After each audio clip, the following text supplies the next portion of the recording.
Alors, FCBA, mais bon, vous connaissez, donc je ne vais pas trop insister. Institut technologique forêt, cellulose, bois, construction, ameublement. Donc, le centre technique industriel de la filière bois. À peu près 300 collaborateurs sur des compétences vraiment très variées. Ce qui est très riche, finalement, ça va de biochimistes qui travaillent sur des nouvelles essences d'arbres à des designers ou des ergonomes, en passant par des mécaniciens, des physiciens, des chimistes, des économistes et quelques boiseux quand même, comme moi. Donc, deux centres principaux, le siège qui se trouve à Champs-sur-Marne, où il y a l'activité aussi première transformation et aménagement des espaces de vie, donc où se trouve Léa. Et Bordeaux, un centre très important en termes de moyens, de volume, où on s'occupe de tout ce qui est bâtiment, bois dans le bâtiment, avec aussi de gros moyens d'essai, table sismique, essai au feu, thermique, acoustique, enfin, des moyens assez importants. Et puis on a des antennes territoriales à Nantes, à Dijon, à côté de Dijon. Et puis à Grenoble, alors il y avait une antenne mais qui vient de fermer, et il reste quand même le labo Intec Fibre, qui est une des parties chimie de FCBA, qui se trouve avec le centre technique du papier. Et là, les collègues travaillent sur les panneaux et sur la chimie verte, donc les cols vertes, les finitions bio, entre guillemets. Donc c'est une activité, une activité qui se développe parce que de plus en plus, on va chercher des molécules dans le bois. On a d'ailleurs un projet avec le pôle Excellence Bois sur ce sujet. Un excellent projet. Voilà. Tu peux passer, Léa? Donc, on fait partie du réseau des centres techniques industriels, puisqu'il y en a un pour la construction mécanique, pour le béton. Voilà, nos amis du béton qui sont un peu plus forts que nous. Donc, ça donne aussi une force assez intéressante, puisque on est quand même de plus en plus en multimatériaux, même dans le bâtiment. Et c'est quand même assez intéressant. Vas-y. Donc, nos missions, très rapidement, diffusion du savoir, un peu comme là aujourd'hui. Beaucoup de formations sur mesure principalement, même si on a un catalogue formation. Mais nous, notre objectif, c'est vraiment de répondre à un besoin spécifique des entreprises. Appui technique, donc là, c'est un aspect important chez nous. Ça va de la validation des caractéristiques d'un produit jusqu'à des avis techniques, notamment dans le bâtiment, pour des produits innovants, donc dits non traditionnels. Et on a pour cela un partenariat avec le CSTB, puisque le CSTB est le seul organisme à délivrer des avis techniques. Études et recherches, donc des études, alors soit privées, soit publiques. Publiques, c'est sur des fonds donc publics, soit de la profession, le Codifab, qui finance beaucoup de travaux de recherche. Ça peut être aussi les ministères, l'ANR, l'Europe. Mais à partir du moment où c'est public, les résultats sont publics, sont diffusés à tout le monde, et on travaille pour entraîner la filière finalement.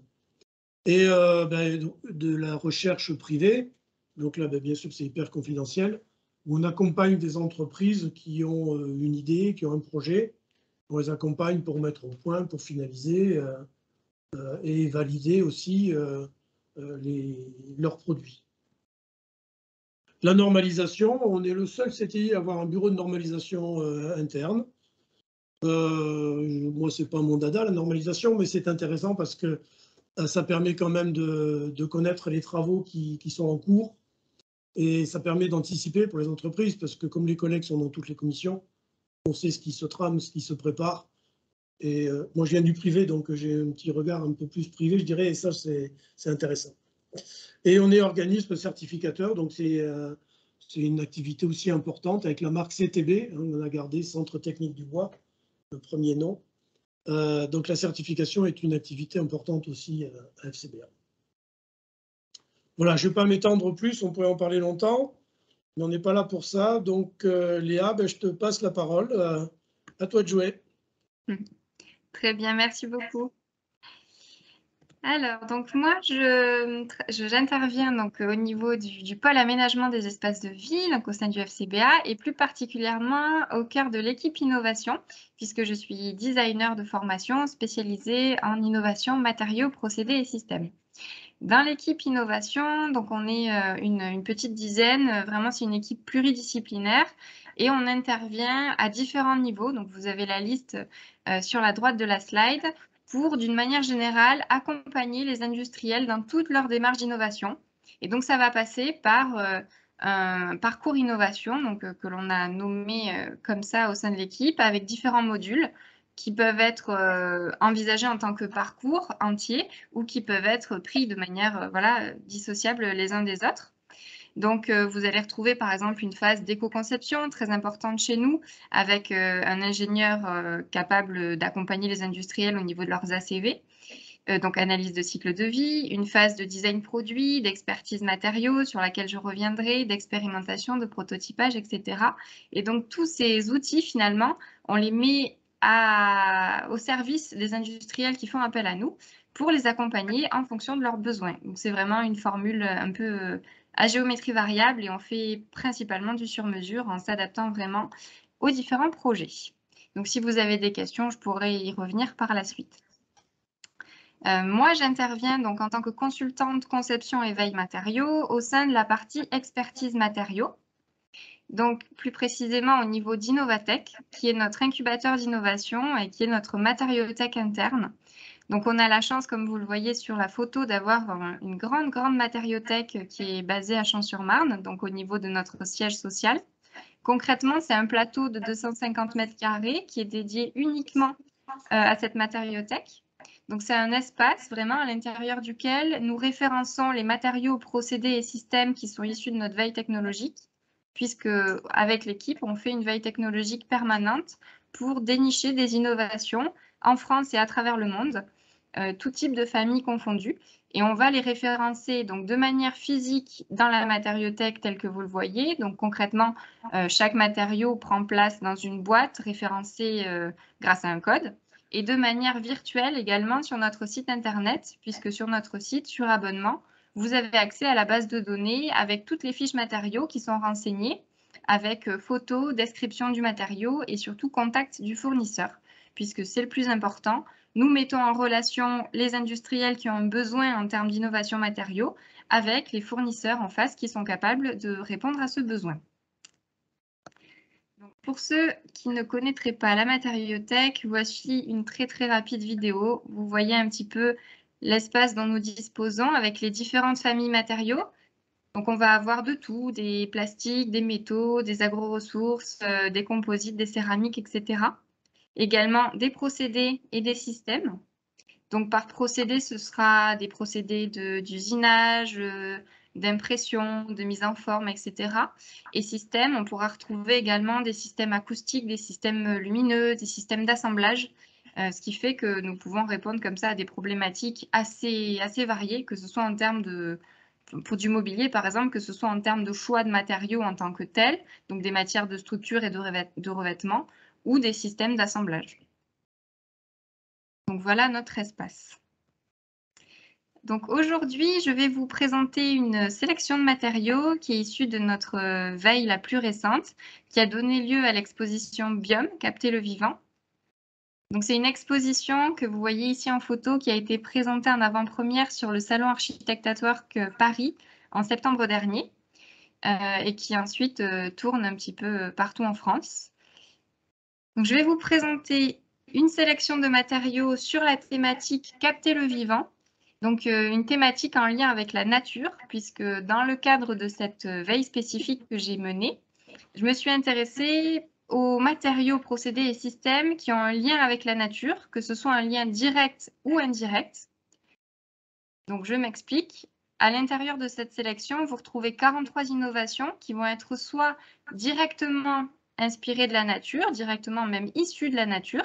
Donc, ce sera des innovations biosourcées ou biofabriquées, ou alors des innovations qui vont être inspirées, mais d'une manière plus indirecte de la nature, c'est-à-dire des innovations biomimétiques qui sont inspirées d'un fonctionnement naturel sans pour autant être biosourcées.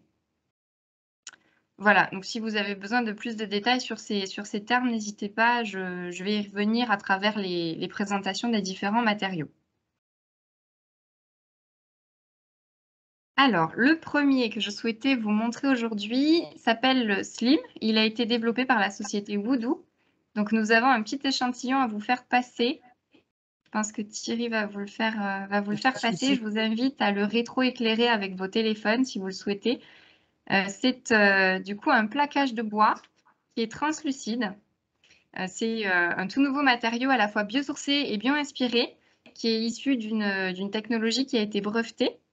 De délignification plus d'imprégnation. Donc concrètement, il y a 2 étapes qui permettent de transformer un plaquage de bois traditionnel en plaquage de bois, comme vous le voyez, slim, donc hybride. Dans un premier temps, on va extraire la lignine du bois pour ensuite pouvoir la valoriser d'une autre manière, donc en faire de la fibre de carbone, du biocarburant ou autre. Et dans un second temps, les microcavités qui vont être du coup dégagées à l'intérieur du matériau seront comblées par un polymère biosourcé. Et le brevet, donc l'innovation repose vraiment là-dessus, sur ces 2 étapes de traitement qui permettent d'arriver à un matériau composite qui va avoir des propriétés augmentées. Donc vous le voyez, le matériau est translucide, donc c'est intéressant d'un point de vue esthétique principalement. Il est également imperméable, imputrescible, indéformable sauf à chaud, puisqu'on peut le thermoformer, puisque le polymère qui a été introduit à l'intérieur est un thermoplastique. Il est également inifuge et surtout 3 fois plus résistant que le plaquage de bois d'origine. Donc ça permet vraiment d'augmenter les propriétés du matériau en renforçant également l'aspect esthétique du bois, puisque la couleur de l'essence choisie et les motifs vont être renforcés via ce procédé de traitement. Donc concrètement, vous allez avoir vraiment la couleur qui va ressortir et qui va persister dans le temps. Donc, vous n'aurez pas d'effet de grisaillement sur l'essence choisie. Votre bois couleur acajou, par exemple, restera vraiment dans le temps avec une couleur très intense. Et les motifs du bois de l'essence choisie aussi sont renforcés par ce procédé. Techniquement, donc, l'avantage au-delà des aspects esthétiques, c'est que le matériau devient thermoformable. Donc, vous allez pouvoir vraiment le thermoformer à façon pour, par exemple, avoir... L'entreprise avait travaillé pour un concept car de voiture. Elle a thermoformé tout un tableau de bord de voiture qui donc est en bois composite. Lorsque la voiture est éteinte, le tableau de bord paraît être en bois, sans aucun cadran visible. Un peu comme une Tesla, vous voyez, très épurée. Et lorsque vous décidez d'allumer votre voiture, les cadrans, les compteurs apparaissent à travers le matériau et vous pouvez interagir avec votre voiture de manière tactile à travers la matière puisqu'elle est aussi tactilement conductrice. Donc, vous pouvez placer des écrans à l'arrière et interagir avec. Donc, une première innovation, voilà, développée en France avec une petite aide du MIT quand même, mais tout de même développé par un Français, un architecte, à la fois biosourcé et bien inspiré. Je continue et si vous avez des questions, bien sûr, n'hésitez pas. J'aurais juste une question. Est-ce que le matériau laisse passer les télécommandes si on le place en façade d'un meuble pour piloter des appareils à travers le matériau? Normalement, oui. Je n'ai pas essayé personnellement, mais l'entreprise m'a dit que oui. Merci. Voilà. Donc à tester. Je pourrais essayer si vous voulez à la matériothèque. Deuxième matériau, donc le Slack, qui a été développé par la même société, donc qui se nomme Voodoo, et qui se base sur le même brevet. Mais c'est un matériau qui est beaucoup plus épais et qui, lui, est destiné à la construction. Donc, c'est vraiment en fait un bois composite, un biomatériau haute performance qui, à terme, pourrait se positionner comme une alternative au béton. Du moins, c'est l'objectif de la société qui l'a développé. Donc, c'est le même procédé d'imprégnation que le bois slim, c'est-à-dire, voilà, on retire la lignine dans un premier temps et on injecte par la suite, on imprègne la matière avec un biopolymère. Et ça vous permet d'obtenir ce matériau-là bien plus épais, qui du coup ne va pas être translucide, mais ce n'est pas l'effet recherché, mais qui va être très résistant d'un point de vue mécanique, également imperméable, imputrescible et inifuge, on garde les mêmes propriétés, et surtout stable d'un point de vue dimensionnel. Donc, c'est-à-dire qu'au-delà de sa résistance, donc toujours 3 fois plus résistante que le bois d'origine, cette stabilité dimensionnelle pourrait à terme permettre d'envisager des immeubles de grande hauteur en bois sans avoir de variations dimensionnelles telles qu'on peut les connaître avec le bois traditionnel. Donc, c'est un matériau qui est encore en plein développement et qui n'a pas encore été éprouvé sur un bâtiment de telle ampleur. Mais voilà, un matériau à suivre, du moins. Et ensuite, en fin de vie, l'entreprise, évidemment, réfléchit déjà aux possibilités qui pourraient s'offrir à nous pour recycler ces matières qui pourraient arriver sur le marché dès demain. Donc, on va avoir une remise en forme à chaud qui va être possible puisque la matière est thermoplastique, donc on va pouvoir la chauffer et la remettre en forme pour réemployer le matériau directement. Ou alors la broyer en copeaux qui seraient recyclables. Et l'entreprise travaille également sur une troisième voie qui serait très intéressante de mon point de vue. Donc, c'est un développement qui est en cours qui permettrait d'extraire la résine biosourcée du composite. Donc, c'est toujours l'enjeu quand on fait face à un composite, c'est comment réussir à dissocier les matières qui composent ce produit fini pour les recycler de manière séparée en fonction des différentes filières de recyclage. Et donc, on pourrait ensuite recycler la résine d'un côté et garder le bois sans lignine, donc principalement voilà, la cellulose et hémicellulose, de l'autre côté. Et cette société travaille également à l'élaboration, donc toujours sur l'exploitation du même brevet de base, de deux autres matériaux qui s'appellent pulpe et flot, et qui seraient respectivement des alternatives au plastique et au textile. Donc l'idée pour cette entreprise, c'est vraiment de développer une gamme de matières qui se base sur la même technologie et qui seraient des alternatives respectives à plein de matériaux traditionnels que l'on emploie dans plein de secteurs d'activité.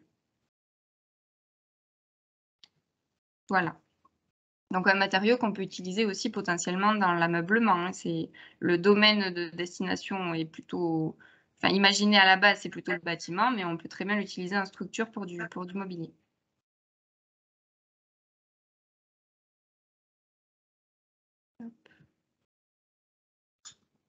Vous allez voir ici une courte vidéo. Donc, vous voyez les plaquages sont translucides et sont composés de bois et de résine biosourcée.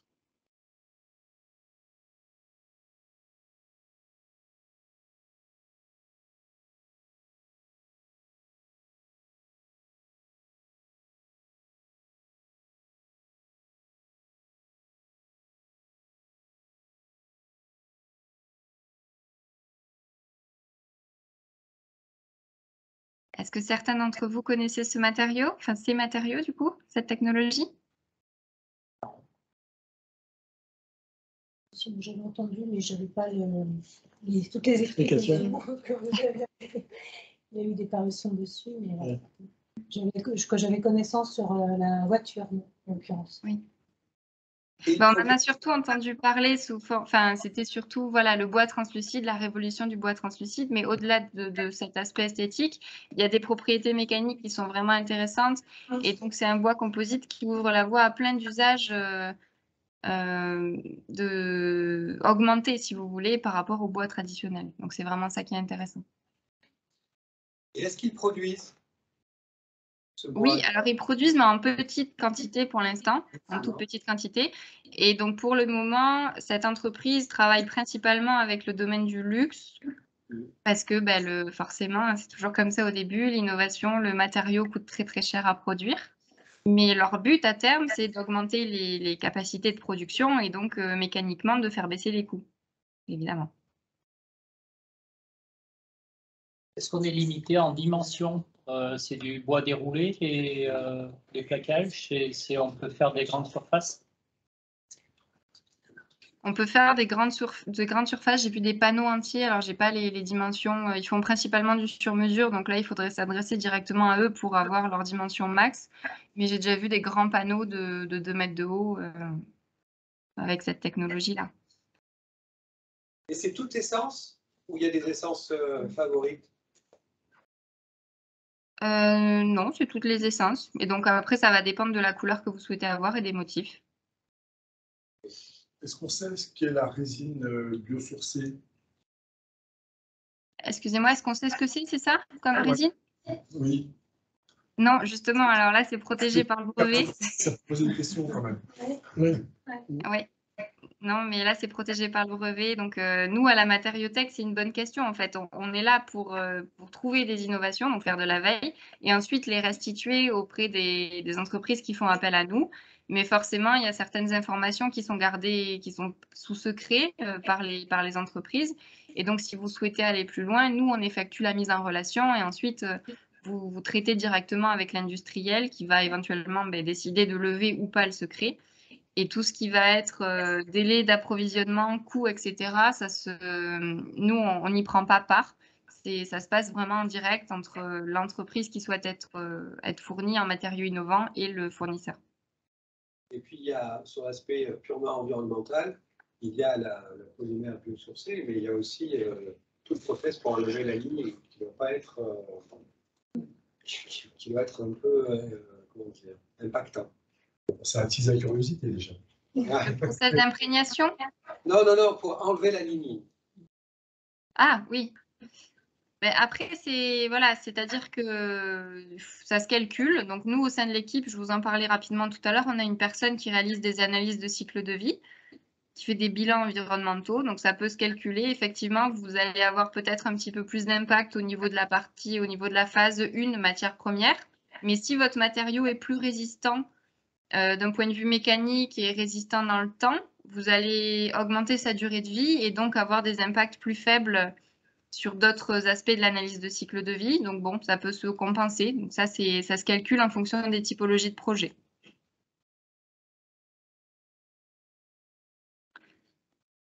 Alors, je passe maintenant à ce matériau souple, donc qui n'a rien à voir, le Deserto. Vous allez avoir un échantillon également qui va vous être proposé. Donc c'est un cuir végétal à base de cactus, à la fois biosourcé et bio-inspiré. C'est une matière très souple, vous allez le voir, qui ressemble un petit, enfin, qui se positionne comme une alternative au cuir, une alternative aussi au sky, donc au cuir synthétique. C'est un matériau qui va être totalement vegan, qui est inspiré en fait de la forte liaison moléculaire que l'on va retrouver à l'intérieur des cactus. Et donc c'est des ingénieurs qui ont étudié la manière dont les molécules en fait se structurent à l'intérieur du cactus et qui en ont déduit donc un principe qui a permis de développer ce matériau-là, qui est donc à la fois constitué de cactus et inspiré des cactus. C'est un des rares cuirs végétals qui va avoir des performances techniques vraiment intéressantes en termes de résistance à l'abrasion, notamment au frottement, à la déchirure et à la traction, puisque la plupart du temps sur le marché, j'ai vu arriver beaucoup de, entre guillemets, cuirs végétaux pour remplacer les cuirs traditionnels, donc animaux, voilà, puisque les personnes véganes souhaitent se détourner de ces matières-là, et les cuirs synthétiques qui sont issus de la pétrochimie. Mais la plupart du temps, ces matériaux-là qui arrivent sur le marché ne sont pas très résistants et ne sont pas toujours compatibles avec certains usages tels que l'ameublement, par exemple. Et pour celui-ci, c'est le cas. Donc, c'est vraiment un des rares qui va être très résistant à l'abrasion, à la traction, au frottement. Et donc, vous pouvez utiliser pour du revêtement en ameublement, pour voilà, des choses, des usages qui vont être soumis à des contraintes, on va dire, mécaniques assez fortes. C'est un matériau également qui va être résistant aux bactéries, aux moisissures, aux différentes tâches possibles, à l'humidité, aux UV et au feu. Et qui a donc des spécifications techniques qui sont compatibles à l'heure actuelle avec différents domaines, puisque l'entreprise travaille avec les domaines de la mode, de la maroquinerie, de l'ameublement et de l'automobile. Et en fin de vie, ce matériau pourra être biodégradable à 50%, donc c'est les 50% qui correspondent à la charge de biosourcé dans la matière. Les 50 autres pourcents devront être traités dans une filière spécifique.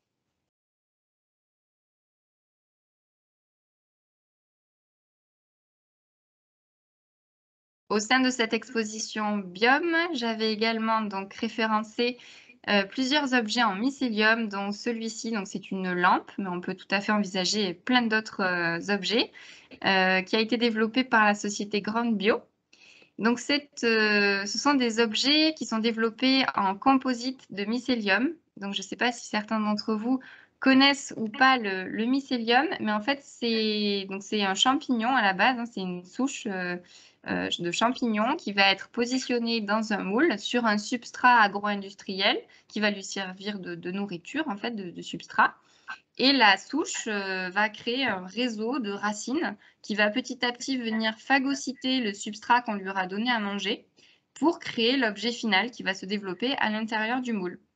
Une fois que la croissance du coup est terminée, le matériau qui est donc à la fois biosourcé et biofabriqué, puisque c'est une matière vivante qui se déploie, qui croît à l'intérieur du moule, on va tout simplement venir démouler l'objet et le figer donc en le chauffant pour stopper la croissance des souches racinaires. Et vous allez obtenir un matériau composite qui va avoir des propriétés très intéressantes, qui va être très léger, qui va être également très absorbant en termes de choc. Donc, vous pouvez créer des emballages à partir de mycélium, par exemple. Voilà, très léger, très absorbant. Un matériau qui va avoir également des propriétés thermiques et acoustiques et qui est donc totalement naturel, que l'on peut fabriquer n'importe où et donc fabriquer en circuit court, puisqu'il suffit d'avoir des souches en fait, de mycélium, de champignons et n'importe quel déchet agro-industriel pour créer ce matériau composite. En fin de vie, l'avantage, c'est que le matériau va être totalement biodégradable et c'est également un des rares matériaux qui va avoir la capacité tout au long de sa croissance, en fait, tout au long de son processus de création, de capter le CO2 de l'atmosphère. Donc, en général, c'est plutôt l'inverse. Les matériaux, lors de leur process de fabrication, émettent du CO2. Là, on est sur une matière vivante qui capte du CO2 et qui la stocke à l'intérieur du matériau tout au long de sa durée de vie. Donc, c'est vraiment un puits à CO2 très intéressant d'un point de vue environnemental.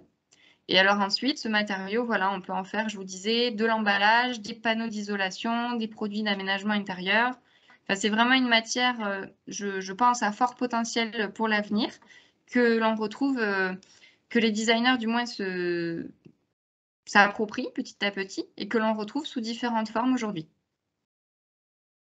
Ça prend beaucoup de temps de faire une opération pour créer un objet. Le fait que ça se mette en place.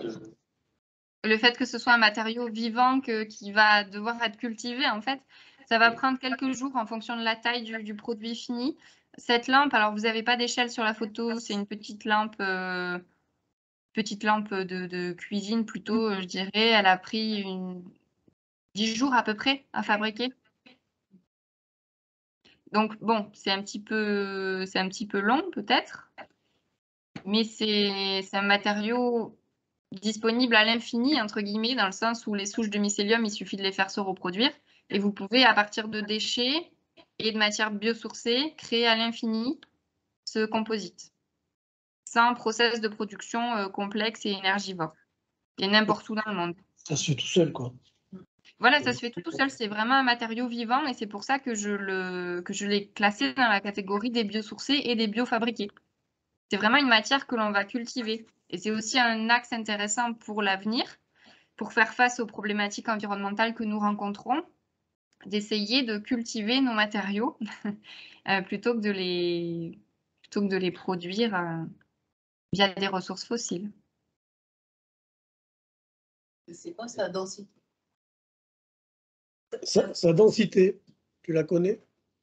La densité? Non, Ouais. de tête, là, honnêtement, je ne pourrais pas vous la donner parce que ça dépend, en fait, ce serait une fourchette de densité, puisque ça va dépendre du substrat qu'on aura positionné dans le moule. Le substrat peut être plus ou moins dense et vous allez avoir, en fait, les souches de mycélium, donc ça fait vraiment un système racinaire qui va venir phagocyter les déchets biosourcés et agir comme une sorte de colle naturelle pour créer un bloc de biomasse au final. Donc forcément, si vous avez donné un substrat plus ou moins dense à la base, vous allez obtenir un matériau final plus ou moins dense aussi. Et ça pourrait servir de liant à une autre matière qui n'est pas rigide, pour remplacer une colle par exemple?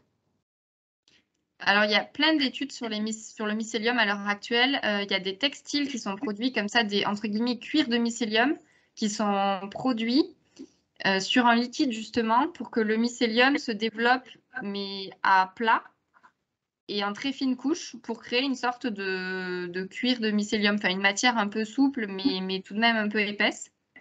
Donc oui, c'est un système racinaire qui peut finalement agglomérer des matériaux entre eux et créer soit des blocs, soit des matières plus fines et souples. Mais c'est pas encore. Il y a plusieurs entreprises en France, en Europe et dans le monde qui sont positionnées sur la production de mycélium, mais ça reste encore des petites productions. C'est principalement de l'emballage et des petits objets, dont tels que cette lampe, vous voyez. C'est des objets qui ne sont pas soumis à des grosses contraintes mécaniques dans tous les cas. Et puis bon, après, on voit aussi de plus en plus d'architectes ou de designers qui développent des projets un petit peu, des projets un peu emblématiques à base de mycélium, mais ça reste assez confidentiel pour le moment. C'est en plein développement.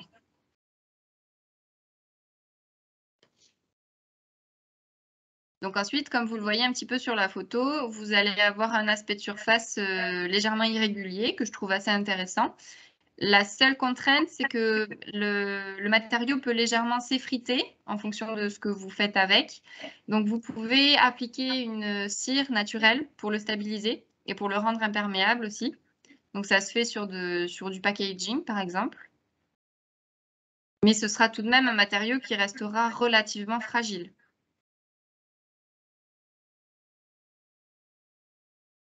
C'est isolant thermiquement? Oui. Oui, oui. D'ailleurs, on le retrouve sous forme de panneaux d'isolation, du coup.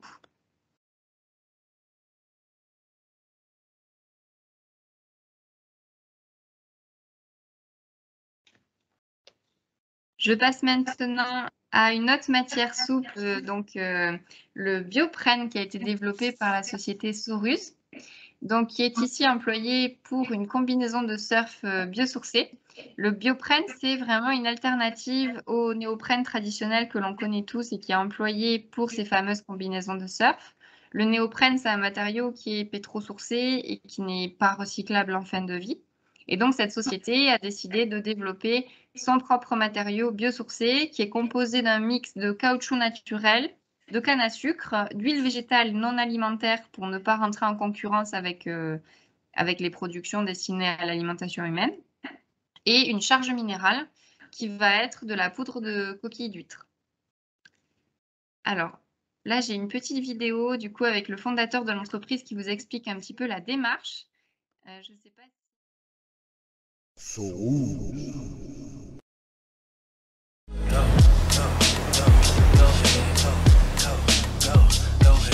Beaucoup de sports outdoor ont un impact environnemental très important.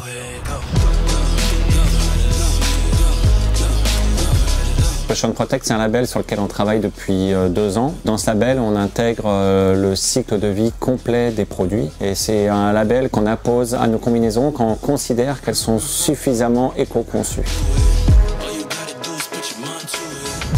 Il y a encore 10 ans, les combinaisons étaient faites quasiment à 100% de produits issus du pétrole. On a commencé à travailler, nous, depuis 2013, à intégrer des polyesters recyclés sur les doublures, puis de l'EVA pour remplacer en partie le pétrole dans la mousse.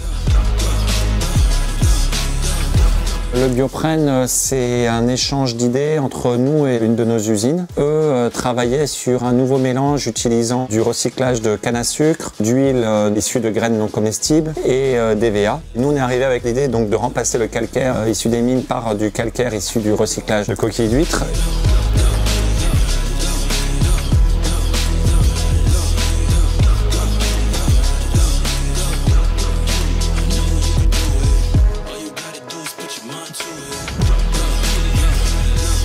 On a investi donc sur la machine à broyer les combinaisons. On sera capable de broyer plus de 20 000 combinaisons en 2021 et on espère pouvoir broyer l'équivalent de ce qu'on produit en 2022-2023.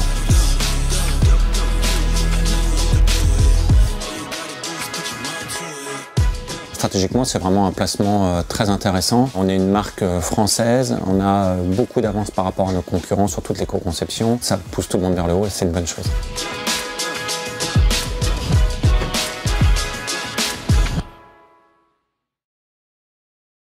Très bien. Donc, je passe maintenant au panneau Next. Donc, vous avez également un échantillon qui va circuler, qui est le tout premier panneau MDF 100% biosourcé au monde. Donc, c'est une innovation française, une innovation Cocorico, qui a été co-développée par FCBA, puisque nous avons travaillé avec la société Evertree pour développer un adhésif biosourcé qui est issu de tourteaux oléoprotagineux. Donc, c'est des déchets, en fait, c'est des coproduits de la culture du colza et du tournesol. Donc, vraiment des déchets qui, de toute façon, n'auraient a priori pas été valorisés, sauf éventuellement pour de l'alimentation animale. Et donc, la nouvelle colle qui émane de cette recherche, voilà, de cette toute nouvelle formulation, l'avantage, c'est qu'elle va être disponible en grande quantité et elle est également compatible avec toutes les chaînes de production existantes. Donc, pour les industriels du panneau, c'est intéressant puisqu'ils n'ont pas besoin de réadapter leur chaîne de prod. Ils peuvent tout simplement fabriquer leur MDF, donc comme d'habitude, avec de la poussière de bois, mais associée à ce nouvel adhésif, sans changer leurs équipements. Et le panneau de bois composite qui est ainsi obtenu va avoir des propriétés donc similaires au MDF traditionnel. Il se travaille de la même manière, il va avoir la même résistance mécanique, par exemple, et il est totalement biosourcé. Donc, c'est la première fois qu'on arrive à avoir un panneau 100% biosourcé avec les mêmes propriétés mécaniques que les panneaux traditionnels, puisque des études sur ce sujet sont menées depuis de nombreuses années, mais jusqu'à maintenant, les propriétés étaient toujours plus faibles, ce qui ne permettait pas de mettre vraiment sur le marché à grande échelle un panneau de MDF avec des propriétés trop faibles. Donc voilà, ça c'est un panneau qui est distribué chez Panneaux de Corrèze, que vous pouvez déjà retrouver sur le marché et qui se diffuse progressivement. Donc vous allez le voir, grâce à l'échantillon, on dirait vraiment du MDF traditionnel, pas de différence, que ce soit visuellement, que ce soit en termes d'odeur, enfin voilà, pas de différence notable. C'est vraiment au niveau de la composition que tout se joue. Du coup, ça supporte le même type de traitement de surface? Alors, je ne vous entends pas très bien, excusez-moi. Est-ce que ça supporte les mêmes traitements de surface? Oui. Que les autres? Oui, oui.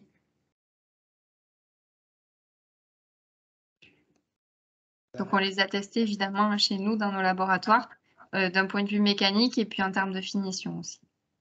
Et le comportement avec de l'eau ou de l'humidité? C'est la même chose que du MDF traditionnel. Il est vraiment... Non, mais après, j'ai pas les résultats de test là tout de suite à vous communiquer, mais pour l'instant, les essais qui ont été menés montrent, vraiment, c'est un matériau qui est équivalent au MDF traditionnel et c'est pour ça qu'il a pu être commercialisé. Et industriellement, on peut conserver les mêmes outils ou il faudrait les changer? Oui, justement, vous conservez les mêmes outils. Les lignes de production sont inchangées. Donc, c'est bien plus, voilà, c'est plus facile pour les fabricants de mobilier, par exemple, de changer de fournisseur et de passer avec ces panneaux-là. Ils n'ont pas besoin de réadapter leur ligne de prod. Et justement, en capacité de production, on en est où là, sur ce produit?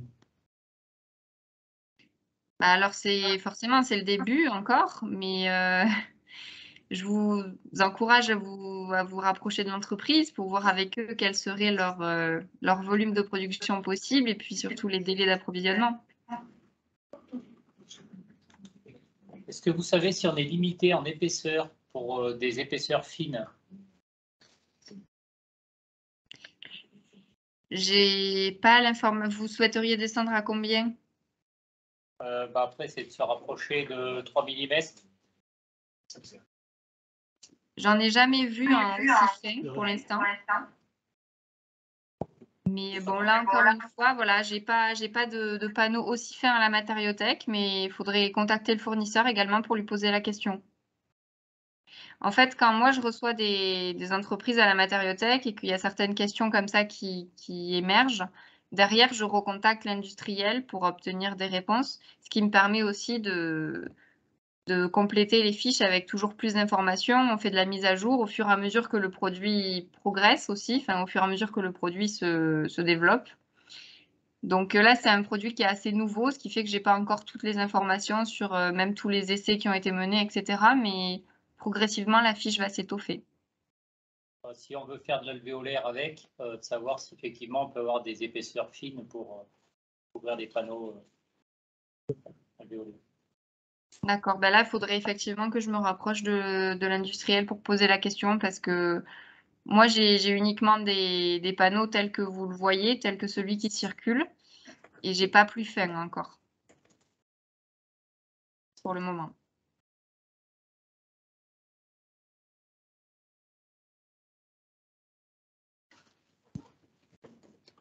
Alors, je passe maintenant au Sani Concentrate, qui n'est pas vraiment un matériau, mais plutôt un composant antimicrobien qui va être en fait intégré dans un autre type de matériau en tant que charge, donc un plastique par exemple. Vous avez un petit échantillon qui va circuler également.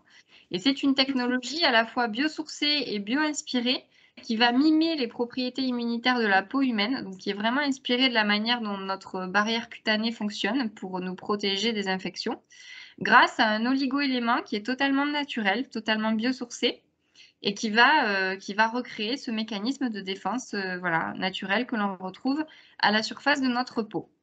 Donc c'est un composant qui va être antimicrobien et virucide, donc intéressant vu la crise sanitaire que nous venons de traverser et que nous traversons encore, et qui, selon les tests réalisés en laboratoire, est efficace à 99,9%. L'intérêt de ce composant par rapport à tout ce qui a pu émerger sur le marché depuis 2 ans, c'est qu'il va être incorporé dans le matériau, donc dans le plastique, de manière homogène au moment de la formulation du matériau. Donc, ce n'est pas un revêtement de surface, si vous voulez, c'est vraiment une charge à l'intérieur de la matière qui va, du coup, perdurer dans le temps, puisque contrairement à un revêtement qui peut s'altérer en surface, ici, le matériau confère des propriétés antimicrobiennes à toute la matière. Donc, si vous avez votre matériau qui est rayé en surface ou légèrement altéré, l'effet antimicrobien et virucide persiste. C'est également un composant qui est totalement naturel, ce qui est assez rare à l'heure actuelle sur le marché, qui ne comprend pas de biocides, qui n'est pas à base d'argent ou de nanomatériaux, puisque sur les nanomatériaux, j'avais fait une veille justement au moment où on a traversé la crise Covid, sur toutes les solutions virucides qui peuvent exister. Et c'est vrai qu'on retombe souvent sur des solutions à base d'argent, de cuivre ou de nanomatériaux, sur lesquels, donc ces fameux nanomatériaux, on n'a pas forcément toujours énormément de recul. Autre avantage de cette technologie par rapport aux autres, c'est qu'elle ne migre pas, ce qui la rend apte au contact alimentaire. Voilà, donc sa durée de vie est illimitée. Sa durée de vie correspond à la durée de vie du matériau final dans lequel elle a été introduite. Et autre petit avantage, au-delà de ses propriétés du coup virucides et antimicrobiennes, comme c'est une charge, ça va également permettre d'améliorer les propriétés mécaniques du matériau final. Donc je trouve que par rapport à toutes les solutions que j'ai pu voir ces derniers temps, des solutions donc virucides, c'est vraiment un matériau qui dénote, qui sort du lot, parce qu'il est totalement naturel et pour autant très performant. Et donc, on voit bien que certaines solutions très performantes se situent dans la nature et non pas dans l'industrie. Voilà. Le pétrole. Comment? Pas dans le pétrole. Oui, voilà, non. Bon, après, c'est un positionnement personnel, hein, mais... Mais forcément, à travers cette veille matériaux et à travers nos choix d'exposition de thématiques, etc., on essaie aussi de correspondre aux besoins des industriels et puis de véhiculer certains positionnements éthiques qui nous sont chers au sein de l'équipe. Voilà. Il est nécessaire que ce soit dans la masse, ça ne peut pas être un traitement de surface? On ne peut pas faire un traitement de surface avec ce matériau? Ben justement, non. Celui-ci, sa particularité, c'est qu'il doit être intégré. En fait, c'est un composant. Mais parce que donc vous en auriez eu besoin sous forme de revêtement plutôt? On pourrait considérer qu'on peut, pour économiser le volume, on peut faire juste le traitement de surface, puisque l'idée, c'est un peu les propriétés de la peau, donc c'est la surface qui compte, pas à l'intérieur. Donc, si je voulais minimiser en termes de sobriété, faire moderne, le volume de produit, je fais juste le traitement de surface. Ouais. Pour l'instant, non, c'est dans la masse. D'accord. Mais après, si vous voulez, j'ai d'autres. Enfin, à la matériothèque, là, évidemment, je vous montre aujourd'hui que quelques solutions qui correspondent à la thématique qu'on a présentée récemment.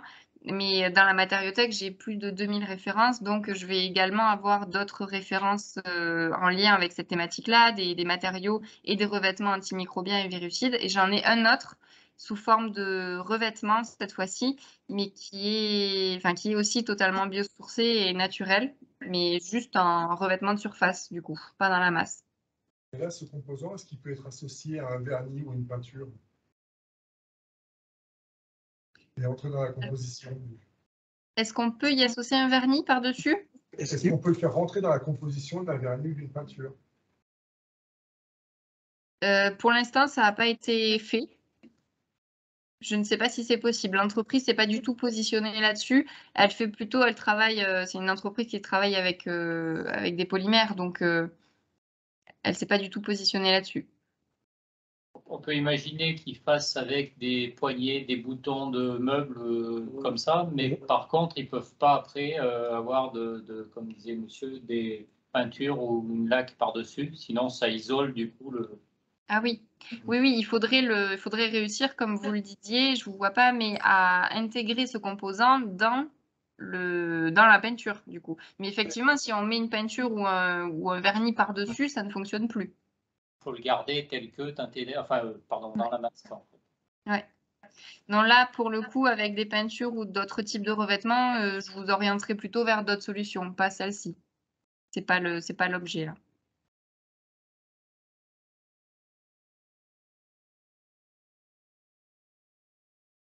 Je passe maintenant à une autre technologie. Donc, l'idée aujourd'hui, c'est de vous montrer un petit peu un panel de tout ce qu'on peut référencer chez nous.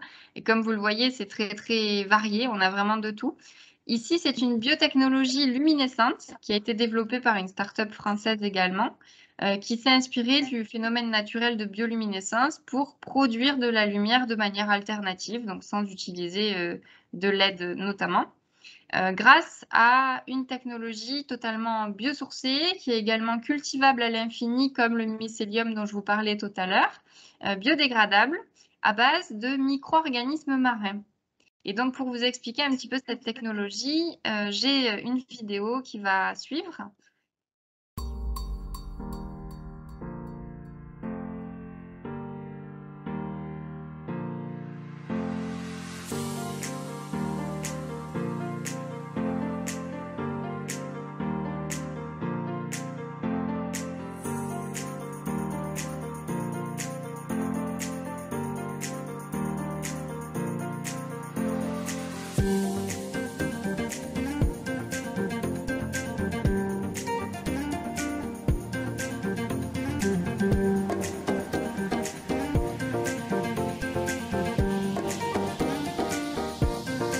développe un système de lumière biologique qui fonctionne sur un phénomène qui s'appelle la bioluminescence, qui est la capacité qu'ont beaucoup d'organismes vivants à produire de la lumière dans la nature.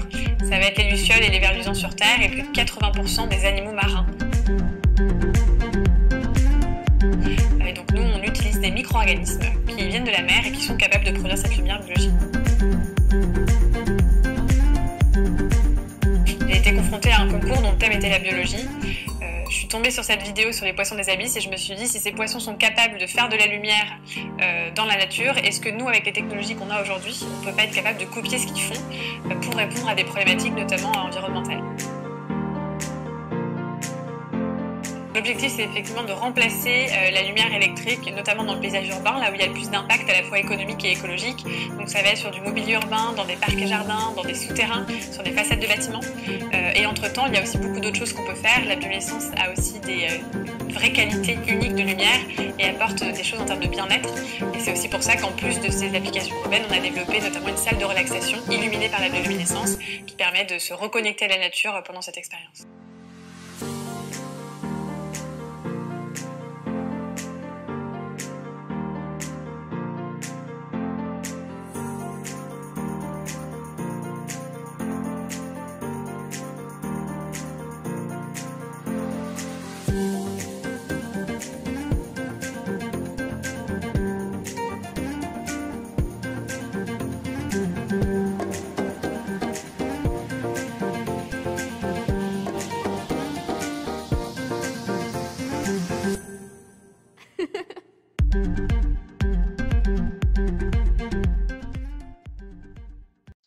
donc je passe au matériau Biolite développé par la société Biomaçon, qui est un biociment biomimétique. Ça fait beaucoup de bio dans la même phrase.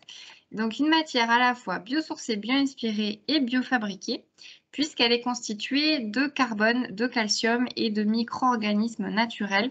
Donc comme la vidéo d'avant, on s'inspire de la nature et les micro-organismes sont des sources d'innovation potentielles énormes. C'est donc un ciment alternatif. Vous allez avoir un petit échantillon qui va circuler, qui est inspiré des écosystèmes marins et donc en particulier de la manière dont les coraux se structurent entre eux. Et c'est l'observation de la croissance des coraux qui a permis de développer ce matériau.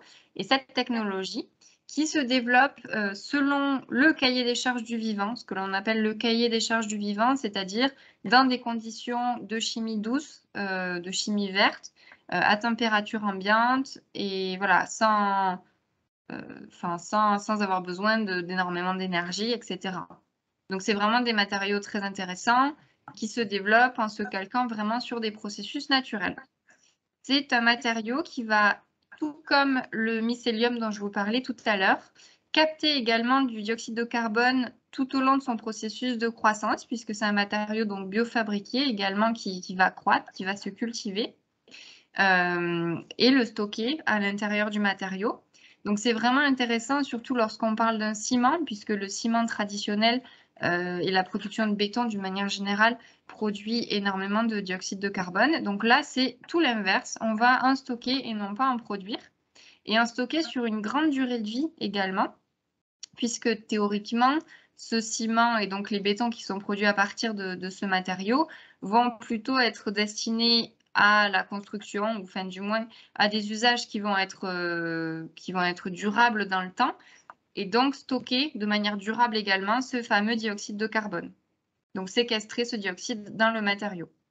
Donc c'est vraiment assez intéressant. Voilà. Ça se comporte réellement comme un ciment lambda ou il y a des fragilités par rapport à l'humidité, par exemple? D'un point de vue mécanique? Mécanique et puis aussi comportement, enfin, réponse à l'humidité. Les tests montrent qu'il est compatible avec tous les usages traditionnels, donc en extérieur, en intérieur, il n'y a pas de contraintes particulières, résistant à l'humidité, résistant aux UV, résistant au gel aussi également. Et comment le processus de biofabrication se stabilise? Là, ça fait partie du brevet, encore une fois.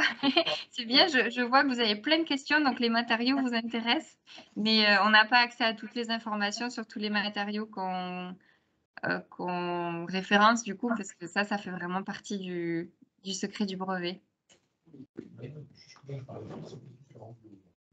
Mais ouais, sur ce matériau-là, il y a une limite à la capacité de production, parce que ça paraît génial là, de se dire on fait du ciment, des dalles, enfin tout ce qu'on veut de manière bio et ça pousse tout seul.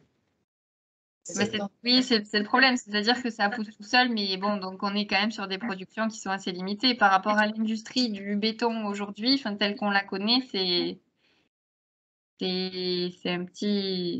un tout petit. Qu'est-ce qui est limitant? Ouais. Oh, après là c'est plus un débat politique, mais les lobbies du béton sont tellement énormes que... Non, mais dans la production, c'est la quantité de micro-organismes, c'est le temps de production, c'est quoi qui pourrait faire la limite à la production de ce biomatériau? Les ça deux. paraît magique, donc pourquoi on recule? Non, mais les deux, le sourcing de micro-organismes et puis le temps de production, qui est supérieur au temps de production du ciment classique. Donc, le coût, évidemment, du matériau final est bien supérieur aussi. Tous les matériaux que je vous présente et qui sont alternatifs à des matières traditionnelles sont systématiquement plus chers que les fameuses matières traditionnelles. Donc, moi, j'ai pas forcément les prix parce que ça varie beaucoup trop. On ne pourrait pas mettre à jour nos fiches en temps réel avec toutes les fluctuations de prix. Et puis, ça va dépendre aussi des quantités qui sont commandées. Mais c'est souvent un frein auquel on doit faire face, c'est-à-dire que ces matériaux sont, oui, géniaux, mais beaucoup plus chers. Et beaucoup plus cher. Alors que ça demande moins d'énergie pour le produire. Donc du coup, c'est quoi qui fait que c'est plus cher? Est-ce que c'est parce que ça demande énormément de surface? Est-ce que c'est parce que c'est les micro-organismes qui sont encore trop rares? Qu'est-ce qui fait du coup que c'est plus cher alors qu'on a l'impression que oui, c'est... Parce que c'est une innovation et que les volumes de commandes sont pas encore énormes. En général, c'est toujours comme ça. Une innovation pénètre le marché plutôt par le haut. Donc, c'est souvent, voilà, les innovations sont assez coûteuses. Et ensuite, au fur et à mesure que les volumes augmentent, les prix mécaniquement ont tendance à baisser. Mais nous, c'est le cas pour toutes les innovations. À la première phase qui coûte cher sur des petits volumes. Après, il faudrait qu'un gros industriel s'en empare et mette le paquet dessus. Arriver à des volumes, il y a un seuil critique en fait qui fait que le prix est commercialisable. Et donc à partir de là, si on arrive à industrialiser le concept, il n'y a pas de raison que ça soit plus cher que le ciment standard d'aujourd'hui alors.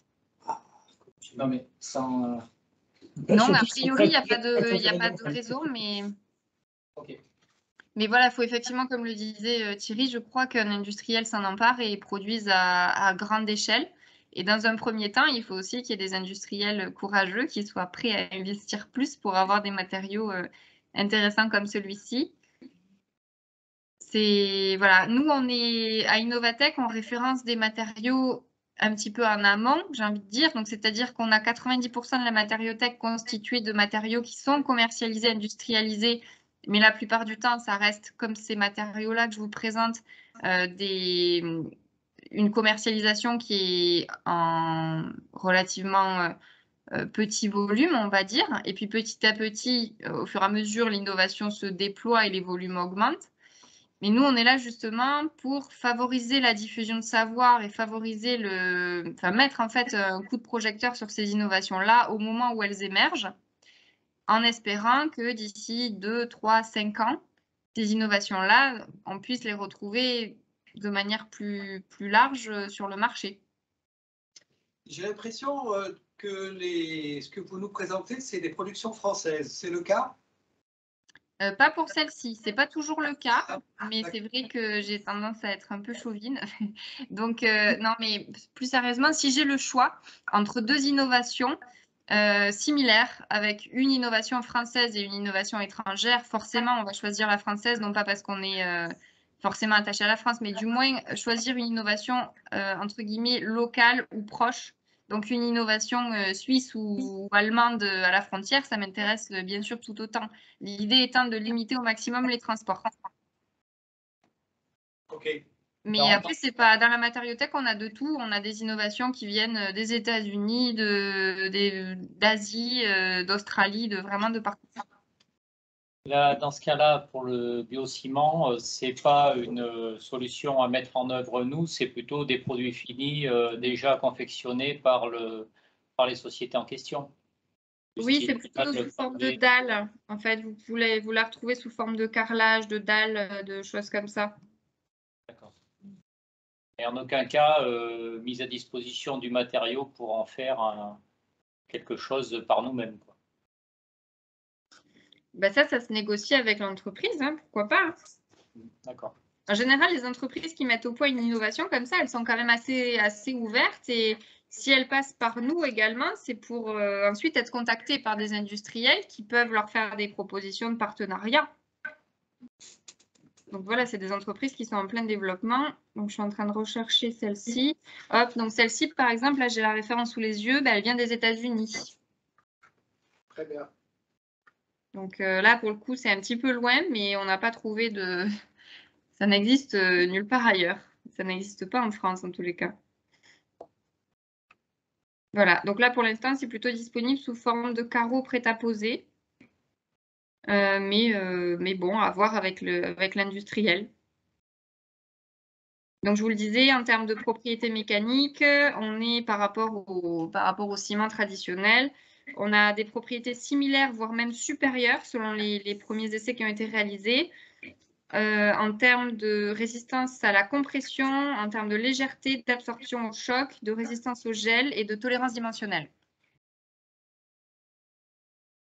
Voilà. On pourrait donc imaginer faire un dessus de table basse, un dessus de meubles, bien sûr avec leur aide.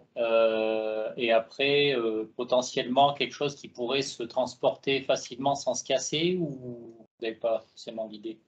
Parce que nous, en vente par correspondance, on arrive à transporter du marbre. Oui, bah c'est pareil. Vous avez une charge minérale à l'intérieur. C'est pas pire que de transporter du marbre.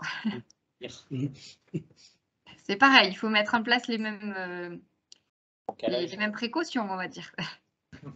Et là, j'en mis ça bien, justement. Mais oui, bien sûr. Évidemment, là, je vous le présente. À l'heure actuelle, c'est plutôt des petites dalles, des carrelages, mais on peut tout aussi bien, évidemment, l'envisager pour du plan de travail. Ou des dessus de meubles ou autre. Ça se ponce. On peut envisager de le poncer pour lui donner un grain plus fin. Ou alors avec un moule. Si c'est réellement, si le procédé c'est bien un ciment, après tout dépend de l'ingrédient qu'on. Alors, je vous entends pas très bien, mais mais oui, l'échantillon que vous avez est un peu rugueux, si je me souviens bien, c'est ça? Ouais. Oui. Oui. On peut faire plus lisse.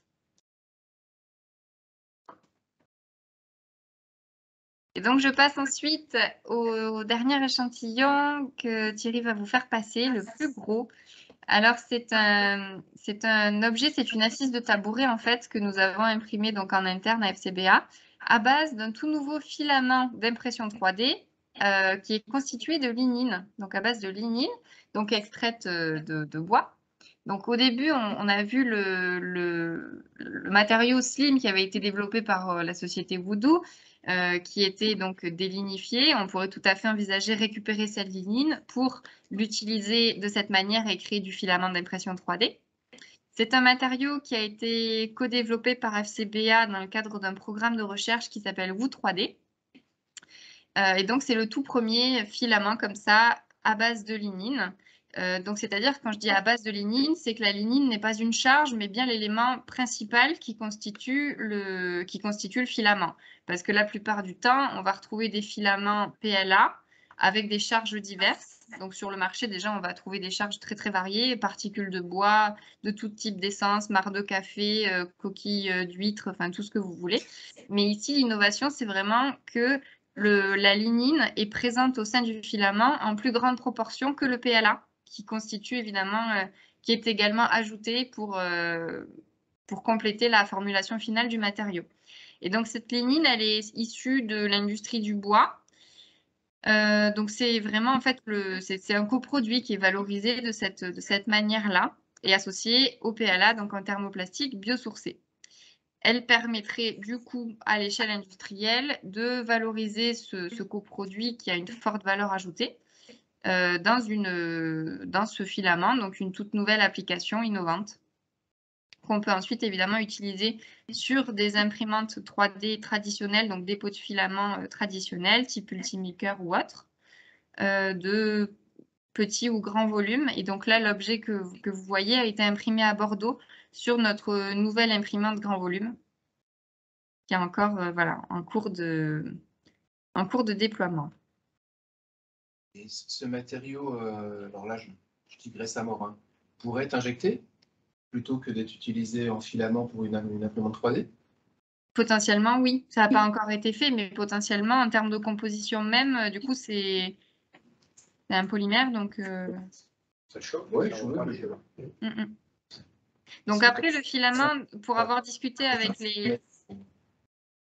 Ah, excusez-moi. Je pose la question pour la réalisation de l'objet, là, c'est combien de temps à peu près? Avec l'impression 3D? Ça se fait en minutes ou en heures? En heures.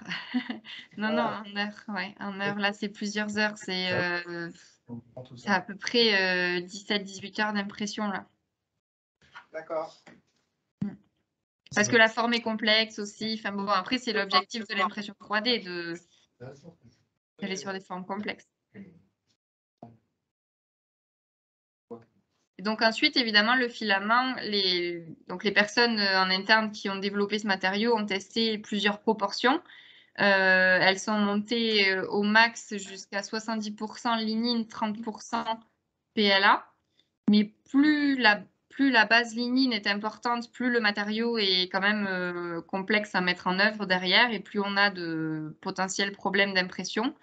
Donc, bon, je discutais avec le responsable du projet qui me disait qu'une proportion 60-40 était raisonnable, on va dire. 60% en lignine et 40% PLA.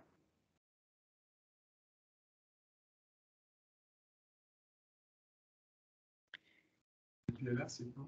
Voilà. C'est un thermoplastique biosourcé. Oui, c'est ça. C'est un thermoplastique qui peut être biosourcé ou non, mais là, en l'occurrence, évidemment, on a choisi un PLA biosourcé. Donc, il faut faire attention avec le terme. C'est le matériau. Quelqu'un qui me l'a sorti en vrai. Le plastique était naturel. Ouais. C'est naturel. Ah bah, base de pétrole, et il suffit de se baisser pour ramasser. On a aussi vu des vendeurs PVC, le PVC comme biosourcé. Bien sûr, oui. Ça n'engage que ceux qui y croient. Il faut rester critique. J'ai fait une capture d'écran. On a une discussion sur le côté naturel du pétrole. Non, mais pour l'avenir, à l'avenir, parce que je ne sais pas si tu vas refaire la conférence, mais on s'interrogeait, on avait une analyse critique du terme biosourcé. Ouais. Parce que le biosourcé, le pétrole est biosourcé. Oui, bah, techniquement, tout est biosourcé du coup. Mais non, c'est un terme, pour avoir un peu travaillé sur le sujet, c'est complexe comme thème, parce que c'est un terme qui est employé un peu à tort et à travers. Certains matériaux sont annoncés biosourcés, alors qu'en réalité, ils ont une charge biosourcée de 20% seulement. Donc, c'est relativement négligeable à l'échelle du matériau dans sa totalité, mais ça suffit pour le déclarer en tant que matière biosourcée.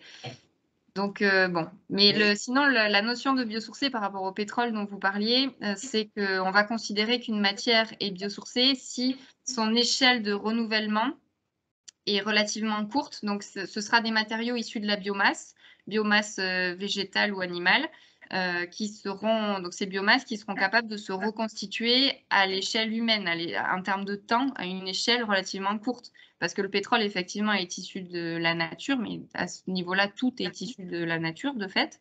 Mais c'est une ressource qui est dite fossile parce qu'elle se renouvelle à une échelle de temps qui dépasse largement notre consommation. Donc, elle n'est pas considérée comme renouvelable à l'échelle humaine.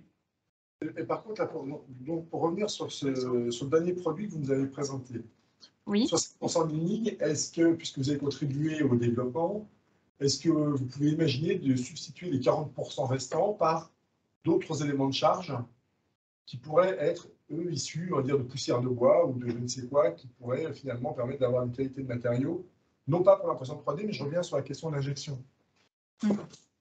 C'est le liant, en fait. Le PLA, c'est le liant, le PLA, c'est la colle, si on veut, quoi. Mais, donc, ça ne peut pas être une poudre de bois.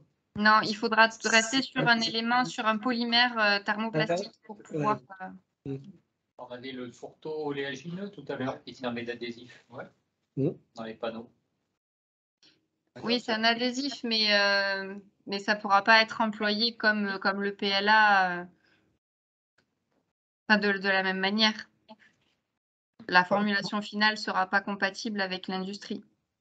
On a peur de vous ennuyer, alors on vous propose des nouvelles pistes. Comment ?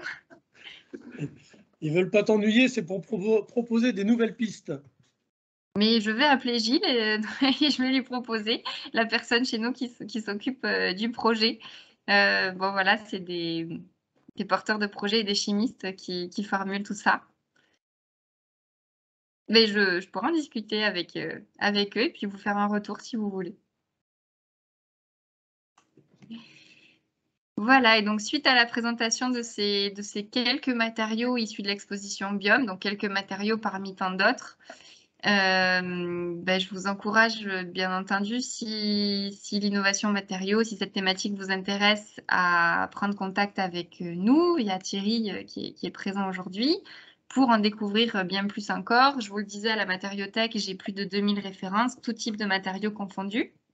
Et dans le cadre de cette exposition, j'avais des produits assez variés, comme également la première chaise française en bioplastique qui était présentée donc, sur le salon Architect at Work. J'avais également un packaging protéiforme que vous voyez sur l'image en haut à droite, qui est inspiré des liaisons entre atomes et qui permet du coup de s'adapter à l'objet contenu.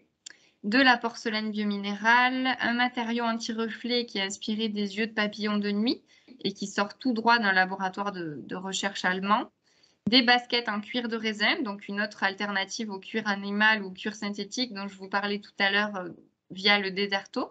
Donc ici du cuir qui est produit à partir de déchets de l'industrie du vin.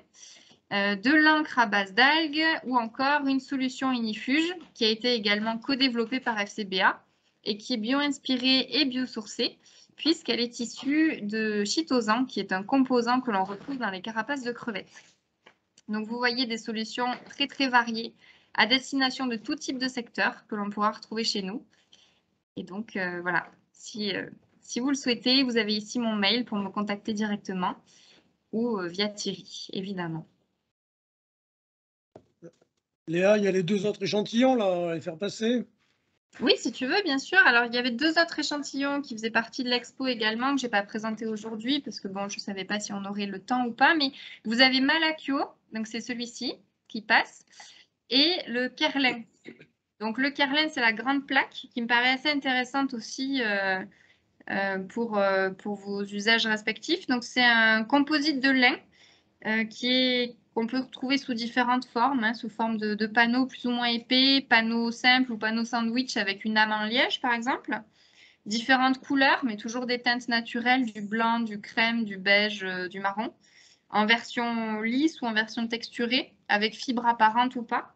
Et donc, c'est un matériau qui est 100% français, produit de manière locale avec du lin, du coup, local, puisque la France est le premier producteur de lin en Europe, et associer ce lin avec une résine PLA dont on parlait tout à l'heure, qui permet de produire ces panneaux-là à destination de l'ameublement notamment et de l'aménagement intérieur. Donc aucune émanation chimique. Et je repense à ça également. Tout à l'heure, je vous parlais du panneau MDF Evertree.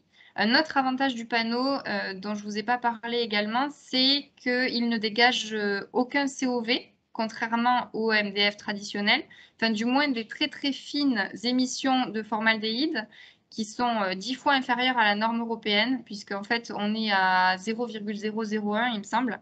Et c'est donc un taux de formaldéhyde qui est identique à celui du bois massif. Donc, si vous utilisez ce MDF sous forme de panneau dans vos mobiliers, c'est exactement comme si vous aviez chez vous une bûche de bois. Vous aurez le même taux de formaldéhyde. Voilà. Donc, c'est aussi un élément quand même très important à prendre en compte au moment du choix matériaux. Il y a un aspect écologique qui est très important, que l'on retrouve dans le Kerlin, le panneau que je vous fais passer. Et il y a un aspect aussi en termes de santé humaine qui est non négligeable.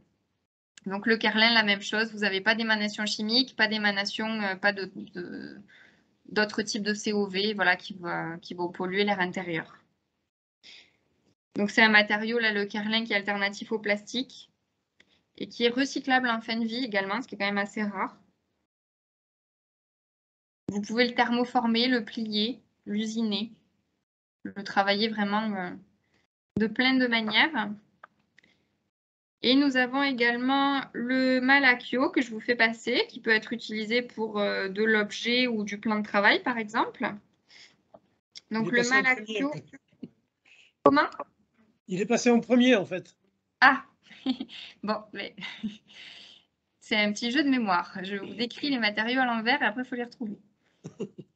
Alors, donc le Malakio que vous avez vu en premier avec son aspect terrazzo qui est assez intéressant est constitué donc de carapaces de mollusques divers et variés associés entre elles. Et donc, vous pouvez l'utiliser pour du plan de travail, par exemple. C'est donc cette charge en fait minérale qui est issue des coquillages est associée à une résine biosourcée. Mais je n'ai pas plus de détails sur la composition de la résine en tant que telle. Je sais juste qu'elle est non nocive pour la santé humaine et qu'elle est à faible impact environnemental. Et ensuite, vous pouvez vraiment formuler votre matériau tel que vous le souhaitez, puisque vous composez, vous choisissez en fait l'aspect esthétique de votre terrazzo par rapport aux ressources minérales qui sont introduites à l'intérieur, en faisant varier les couleurs et les aspects en termes de granulométrie pour obtenir des aspects esthétiques variés. Voilà. Donc, 2 petits autres matériaux bonus. Petite question, Tout ça, on le retrouve dans votre base de données, si je comprends bien en ligne, tous ces éléments-là. Alors, excusez-moi, je ne vous entends pas. On retrouve tout ça dans la base de données en ligne sur abonnement. Voilà, c'est ça. Donc, sur notre site internet, vous pouvez souscrire à un abonnement qui vous permet d'accéder à toutes nos fiches matériaux que l'on rentre au fur et à mesure de notre veille. Fiches matériaux sur lesquelles vous retrouvez donc les détails, un texte descriptif, photos, caractéristiques techniques des matériaux qui nous sont communiqués par les fournisseurs et surtout les contacts de ces fameux fournisseurs pour que vous puissiez rentrer en lien avec eux directement et leur passer commande. D'accord. Est-ce que vous êtes à l'initiative de rencontres entre les différentes entreprises ou entre les différents procédés? Je prends l'exemple un peu basique de la présentation. On commence par un matériau duquel on extrait la lignine pour arriver à un matériau qui part de la lignine. Est-ce que vous êtes un peu à l'initiative de ces rencontres pour passer des caps encore un peu supérieurs en termes d'innovation-recherche? À l'échelle d'Innovatech, pas tellement. Ce sera plutôt dans nos équipes de recherche et développement du coup que ces rapprochements pourront avoir lieu. Donc à l'échelle FCBA, oui. Moi personnellement, ça fait pas partie de mon quotidien. Mais nous, on effectue plutôt des rapprochements innovants entre entreprises, mais pas au stade de R&D. Après, c'est-à-dire qu'on a par exemple le programme Alternative qui permet de mettre en relation des industriels qui ont un besoin en termes d'innovation matériaux avec des industriels fournisseurs. Donc, par exemple, on travaille principalement dans le domaine du mobilier à l'heure actuelle, puisque je fais partie du pôle aménagement des espaces de vie. Et on a abouti à plusieurs prototypes de mobilier qui sont nés en fait du match entre deux sociétés. Donc, une entreprise, par exemple, qui fait du meuble et qui souhaite, ou qui fait des portes de placard et qui souhaite remplacer le matériau traditionnel qu'elle utilise en porte de placard.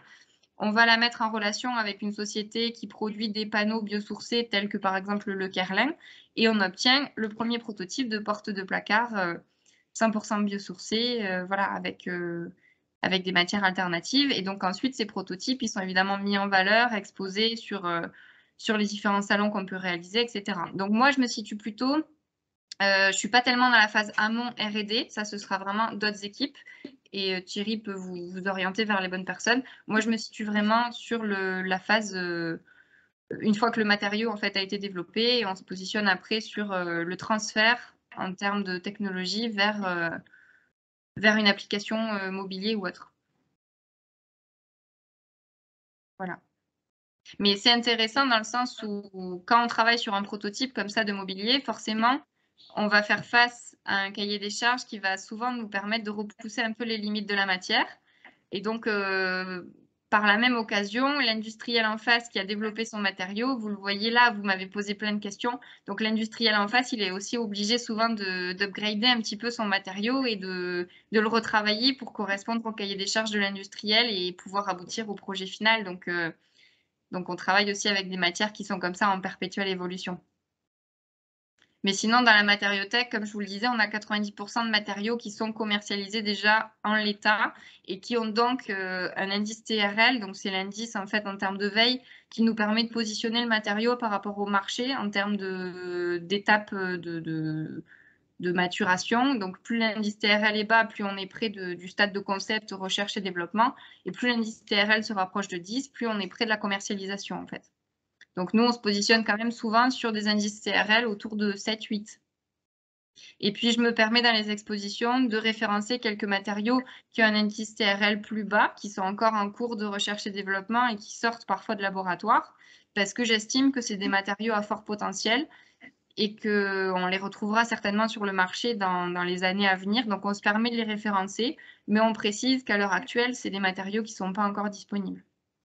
J'ai par exemple des petites pépites comme ça, mais des choses, j'ai de la fourrure, mais végétale. De la fourrure, vraiment, on dirait de la fourrure animale, mais qui est totalement produite à partir de fibres végétales, de capoc. Mais ça, c'est un matériau pépite, mais qui n'est pas disponible à l'heure actuelle, qui n'est pas du tout commercialisé, industrialisé.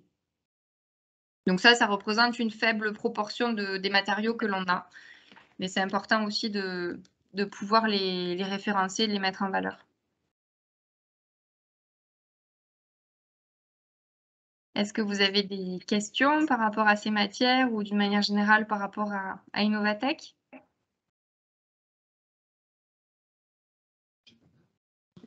Tu les as scotchés. Ah bon? Mais on le prend bien. Hein. La colle. Est-ce que ces matériaux vous ont inspiré? On se rend compte qu'on peut tout faire en bio. Ben, j'espère bien, oui. C'est mon but, et de démontrer qu'on peut, on peut essayer d'aller vers des alternatives matériaux plus vertueuses. Et les thématiques que je choisis des dernières expositions tournent tout autour de ça. Hein. J'avais développé l'exposition ressources qui tournait autour du recyclage et des matières premières secondaires. Ensuite, on a eu l'exposition biome, là, donc toutes les matières en rapport avec la nature, biosourcées, biomimétiques, etc. Et là, la prochaine exposition sur laquelle je travaille traitera du local et des innovations faites en France, made in France. Donc la relocalisation de notre innovation pour faire face aux crises multiples et variées auxquelles nous faisons face, sanitaires, économiques, politiques, environnementales, etc. Si j'aurais une question liée cette fois au développement de projets architectural, parce que sur l'ameublement, on voit là, vous avez un accompagnement, enfin, en tout cas une proximité manifestement avec le monde de l'entreprise dans le champ industriel. Par contre, imaginons que des architectes souhaitent travailler au développement de nouvelles manières de concevoir. Est-ce qu'il y a au sein de votre structure des gens qui peuvent les aider à la conception pour s'orienter vers des choix un peu précis, un peu fins? Donc là, c'est les équipes de Bordeaux qui sont dédiées au bâtiment, donc avec des collègues qui sont sur la structure, d'autres sur la menuiserie, d'autres sur les revêtements. Mais pour des innovations de cette... Et Gilles, dont elle parlait, est à Bordeaux. Donc il y a le laboratoire de chimie aussi. Et les collègues dont je vous parle, c'est deux bureaux l'un à côté de l'autre. Hein, ils se voient à travers la porte. Donc ils sont en capacité d'accompagner, oui, des entreprises avec malgré tout derrière les contraintes, les calculs Eurocode, les réglementations incendie, voilà, tout ça, les compétences sont à Bordeaux pour ça. On travaille en lien, évidemment, voilà, avec les personnes qui sont compétentes à Bordeaux sur tout ce que disait Thierry, et puis nous, avec la partie matériothèque et les matières innovantes qu'on référence. C'est vrai que le pôle environnement, aménagement des espaces de vie est beaucoup plus multimatériaux que les collègues de Bordeaux, même s'ils ont des matériaux bois composites, qui sont plus sur du panneau et du bois. C'est vraiment une chance d'avoir cette matériothèque multimatériaux comme ça en interne. Et d'ailleurs, on est le seul centre technique industriel à disposer d'une matériothèque comme ça multimatériaux, puisque la plupart des autres CTI ont des matériothèques axées sur leurs matériaux de prédilection. Et puis nous, dès la création de la matériothèque, on s'est mis à référencer un petit peu de tout, parce que comme vous le disiez tout à l'heure, c'est très rare d'avoir des projets comme ça monomatériaux, donc on est amené à travailler avec des associations de matières, même si notre cœur de métier de base reste évidemment le bois et les matières biosourcées. On peut accompagner aussi des projets qui sont constitués de tout type de matières associées entre elles. D'ailleurs, la plus grande des familles que l'on a au sein de la matériothèque, c'est la famille des polymères, biosourcés ou non. Et est-ce que vous savez s'il y a des travaux, des rapprochements qui sont faits? Parce que nous, dans l'ameublement, ce qui pourrait nous intéresser dans ce qu'on a vu très directement, c'est le MDF, je l'appelle encore comme ça. Lui, intérêt direct. Après, nous, dans l'ameublement, quelle que soit la taille de l'acteur, on va être confronté à la disponibilité, donc la quantité sur le marché et le prix. Et parce qu'en fait, on est prêt à basculer. Hein. Non. Il y aura toujours des contraintes techniques, ça c'est sûr, des essais à faire. Mais si un matériau qui en prix est acceptable dans le produit final pour le client et que la quantité elle est là, elle est suffisante pour tout le monde, pour des premiers acteurs qui voudraient se lancer, j'ai envie de dire on y va. Donc aujourd'hui, quels sont les freins? C'est du lobbying. Dans le lobbying, qui pourrait justement faire poids du corps pour aller dans le bon sens? Alors, FCBA fait du lobbying, mais je vous ai dit dès le début, on a nos amis en face qui sont un peu costauds. Oui, mais comme nous, c'est nos fournisseurs. On peut peut-être aussi faire bouger les choses. Mais là, le médium, on est sur un produit qui est industrialisé déjà, il est en phase industrielle. Mais sur quel volume? Donc oui, là, il est disponible. Si vous allez sur le site Panneaux de Corrèze, vous allez le trouver et vous pouvez prendre contact avec les commerciaux directement de Panneaux de Corrèze qui sont aussi présents sur la plupart des salons depuis 1 an et demi, 2 ans. Je les vois sur les salons Architectatoire, par exemple, et vous pouvez tout à fait déjà passer commande auprès d'eux. Parce qu'il y a eu une étude, alors, on parle d'un temps, blablabla, il faut faire la chanson. En 2000 ou 2001, il y a eu une étude menée par le FCBA, mais c'était il y a 20 ans, elle mériterait peut-être d'être refaite, en tout cas pilotée par le FCBA, parce que vous êtes multi-compétences. C'était là, je ne sais plus qui avait diligenté ça, en fait, c'était substituer le panneau de particules. Ou comment le substituer par quoi? Au bout d'un gros nombre de mois de travaux, en fait, la réponse était qu'il n'y avait pas de substitut. À date, il n'y avait pas de substitut. Et justement, c'était il y a une bonne vingtaine d'années. Donc, je pense que ça mériterait d'être fait avec justement toutes les avancées qui ont été faites par vous, par toute la connaissance qui a été acquise au FCBA, puis certainement dans les autres centres techniques. Je pense au CSTB. Il va certainement être sur les mêmes questionnements. Parce que nous, de l'autre côté, je ne vais pas dire on attend que ça, nous, on est des transformateurs. Si la matière devient disponible et accessible, je viens pour le client final dans les prix, on n'a qu'une envie, c'est d'y aller. Oui, je comprends.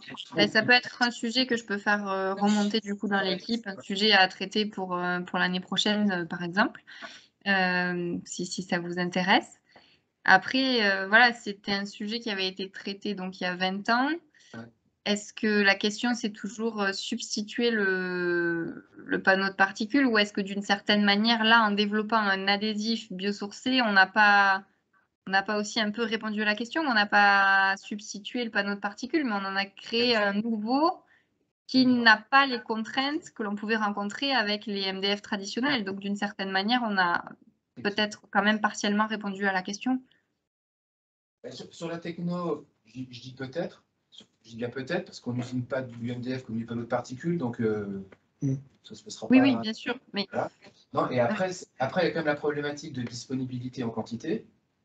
Et puis le prix, il faut que ça soit acceptable pour le consommateur final.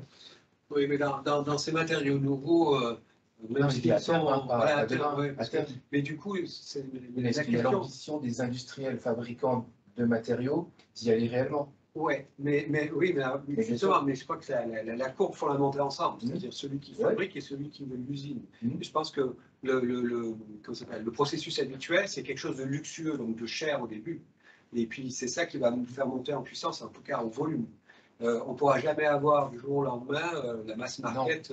Voilà. Non, mais donc, du coup, ça pose la question quand vous dites qu'il faut travailler ensemble. Je me demande si c'est pas aussi. Juste je termine, excuse-moi.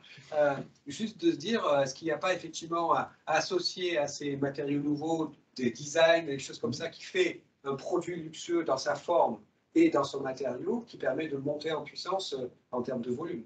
Enfin, voilà, c'est la demande aussi qui va provoquer les volumes. Donc, c'est vrai que des gros faiseurs ont un poids aussi. Et c'est pour ça que la notion de prix, on la maîtrise pas. Enfin, on a fait le choix, nous, au sein d'Innovatech, de pas se positionner là-dessus. On n'a pas de catégorie prix sur notre site. Ou du moins, c'est très, très rare. Quand vraiment, c'est des prix fixes qui nous sont communiqués par les fournisseurs, mais c'est très rare. 95% des fiches ne sont pas renseignées à ce niveau-là parce que les prix vont vraiment, enfin c'est entre guillemets à vous de les négocier en fonction des volumes que vous commandez aussi et des délais d'approvisionnement.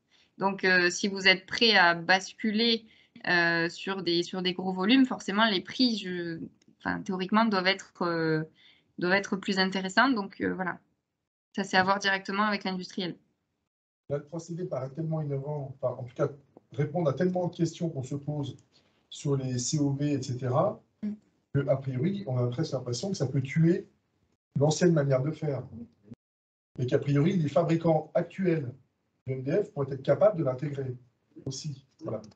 Mais la contrainte, pour avoir discuté avec plusieurs industriels à ce sujet, Le MDF, typiquement, c'est un matériau que je trouve très intéressant parce que c'est, enfin voilà, dans l'univers de l'ameublement, c'est un peu la base, mais c'est souvent un matériau de structure qui est caché à la vue du consommateur.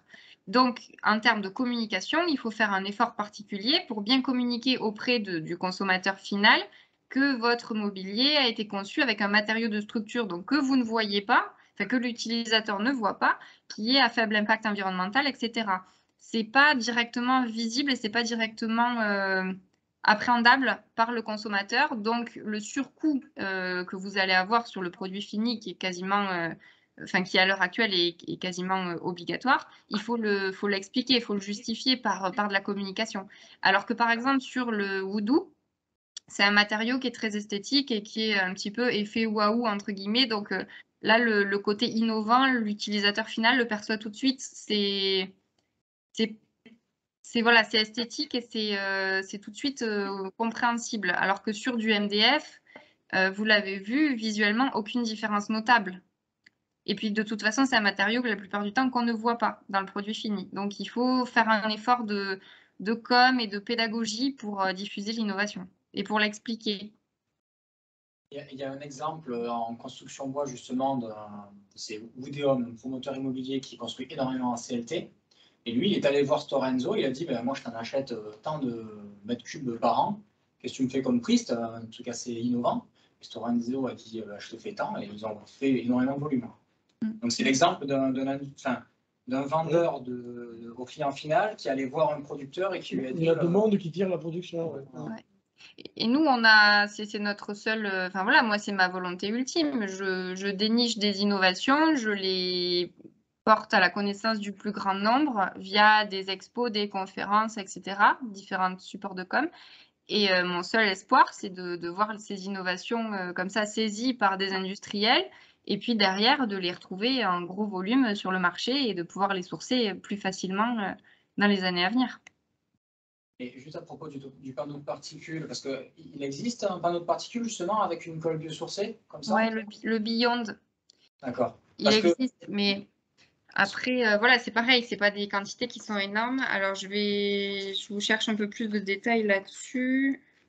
Parce que le panneau de particules, ce qui est quand même très intéressant, c'est qu'il y a énormément de bois B, donc des déchets de bois des éco-organismes, écomobiliers, tout ça, qui sont déchiquetés et qui retournent énormément dans les usines de panneaux. Donc c'est pour ça que je me demandais, substituer le panneau de particules, est-ce qu'aujourd'hui, enfin, c'est une filière qui absorbe pas mal de déchets de bois? Il y a un pays d'Europe, de toute façon, sa production de particules, c'est du 100% recyclé. Ils ont pas assez de forêts recyclées. Il n'y a pas. Tous les panneaux faits en Italie sont 100% recyclés. D'accord. Il n'y a plus de bois neuf dedans, depuis même longtemps, parce qu'ils n'ont pas assez de forêt. Donc en fait, ils sont juste orientés là-dessus. Donc là, si vous êtes intéressé par les panneaux de particules, j'ai le Beyond, par exemple, donc BE.YOND, qui est commercialisé par Swiss Chrono, qui est donc un panneau de particules biosourcé à 98%, constitué de chutes de bois issues de forêts gérées durablement et d'une résine biologique qui s'appelle la DuraBend et qui est développée par la société EcoSynthetics.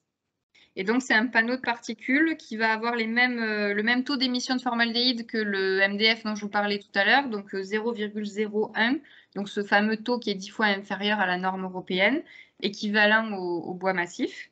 C'est un produit qui est produit en France, c'est le cas de le dire, à 90% grâce à des énergies renouvelables également. Donc, un produit qui apparaît plutôt vertueux.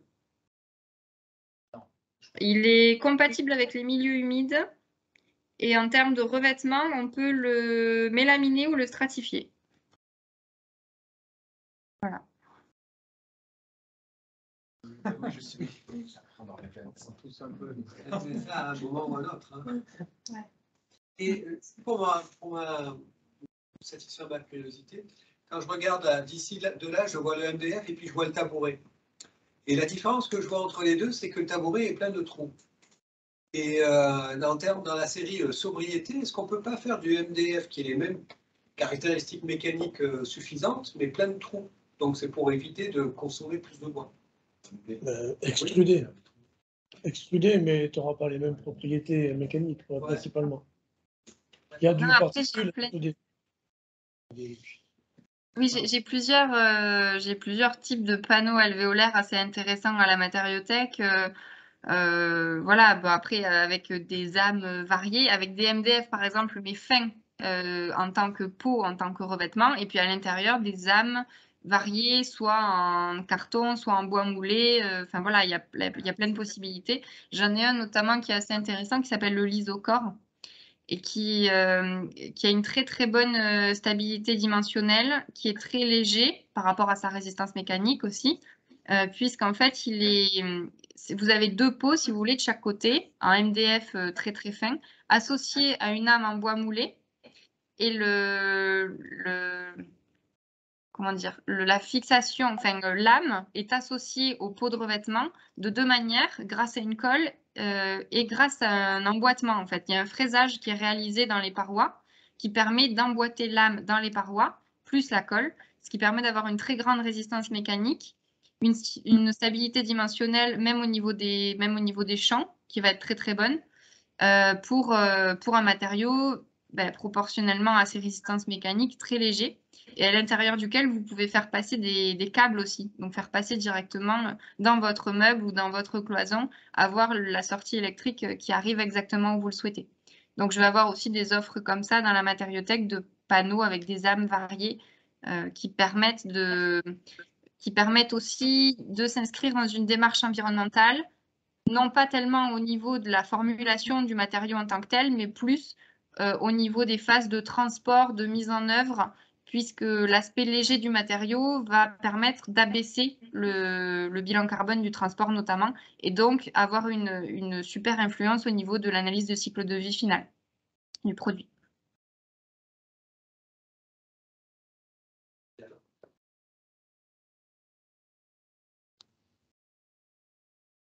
D'autres questions? Non. Après, je ne peux que vous encourager à passer à la matériothèque de Champs-sur-Marne, à prendre rendez-vous, à passer et puis faire une petite visite, voilà, si ça vous intéresse. Et vous pourrez même visiter les laboratoires en même temps. Ouais, d'ameublement. Voilà. Ah, ça vaut le passage. Il faut faire l'effort pour y aller. Bien, bah, écoute Léa, merci beaucoup. De rien. Je reste disponible du coup par mail si vous avez des questions qui vous viennent dans les prochains jours. Merci bien. Merci. Bonne soirée. Salut Léa. Merci à vous. J'espère que la présentation vous a plu. Merci. À bientôt. Bonne journée. Au revoir.